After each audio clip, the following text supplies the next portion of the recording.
আর মাত্র কয়েকটা দিন বাকি। আগামী শুক্রবার থেকে শুরু হচ্ছে গঙ্গাসাগর মেলা। তার আগে সোমবার মেলার প্রস্তুতি পরিদর্শনের পাশাপাশি মুড়িগঙ্গায় সেতুর শিলান্যাস করেন মুখ্যমন্ত্রী মমতা বন্দ্যোপাধ্যায়। মুখ্যমন্ত্রী এরপর কপিল মুনির আশ্রমে যান। নিজের হাতে আরতির পাশাপাশি শাড়ি নিবেদন করেন মুখ্যমন্ত্রী।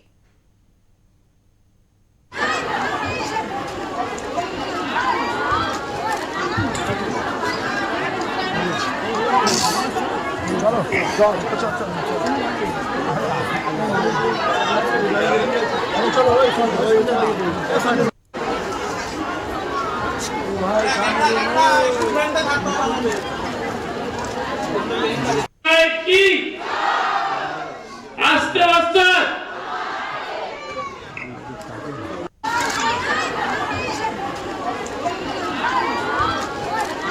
আজ রাজ্যের মুখ্যমন্ত্রী মমতা বন্দ্যোপাধ্যায় গঙ্গাসাগর আসেন এবং ৭০টি প্রকল্প এই গঙ্গাসাগর থেকে এসে তিনি উদ্বোধন করেন। এবং সবচেয়ে উল্লেখযোগ্য বিষয় হচ্ছে এই গঙ্গাসাগরে যে যাতায়াত ব্যবস্থার জন্য মুড়িগঙ্গা যে গঙ্গার উপরে সেতু যে দীর্ঘদিন রাজ্য সরকার কেন্দ্র সরকারের কাছে দাবি করে এসেছে এবং গঙ্গাসাগর মেলাটাকে হেরিটেজ মেলা বা বিশ্ব মেলা রূপে রূপান্তরিত করার জন্য বারবার দরবার করেছিলেন, কিন্তু অবশ্যই আজ বাধ্য হয়ে রাজ্য সরকার নিজে হাতে তুলে নিলেন এবং এলএনটিকে দিলেন এই কন্ট্রাক্ট এবং দীর্ঘ কয়েক বছরের মধ্যেই সম্পন্ন হবে এই মুড়িগঙ্গার উপরে অস্থায়ী পার্মানেন্ট সেতু, যার ফলে এখানকার বসবাসকারী প্রায় 50,000 মানুষ যে বসবাস করেন তাদের উন্নয়ন হবে। পাশাপাশি এখানে এই গঙ্গাসাগর তীর্থ যে আগে যেমন কথিত ছিল যে সব তীর্থ বারবার গঙ্গাসাগর একবার, কিন্তু এই সেতুটি হওয়ার পরে গঙ্গাসাগর মানুষ বারবার আসতে পারবেন। এবং তাছাড়া রাজ্য সরকারের পক্ষ থেকে এখানে একটি 100 বিশিষ্ট একটি গৃহ নির্মাণ করা হবে যে সারা বছর যাতে সাধারণ মানুষ এখানে আসতে পারে। এবং বিভিন্ন রাজ্য থেকে যারা দর্শনার্থীরা আসেন এবং যারা পুজো দেয় শ্রদ্ধালুদের কথা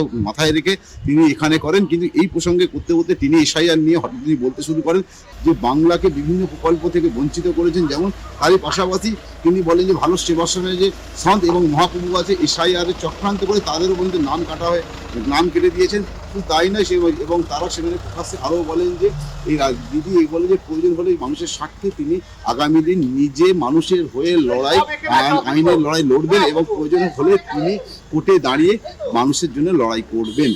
গঙ্গাসাগর থেকে ক্যামেরায় সন্তোষ রায়ের সঙ্গে সঞ্জয় মাঝি, ওঙ্কার বাংলা।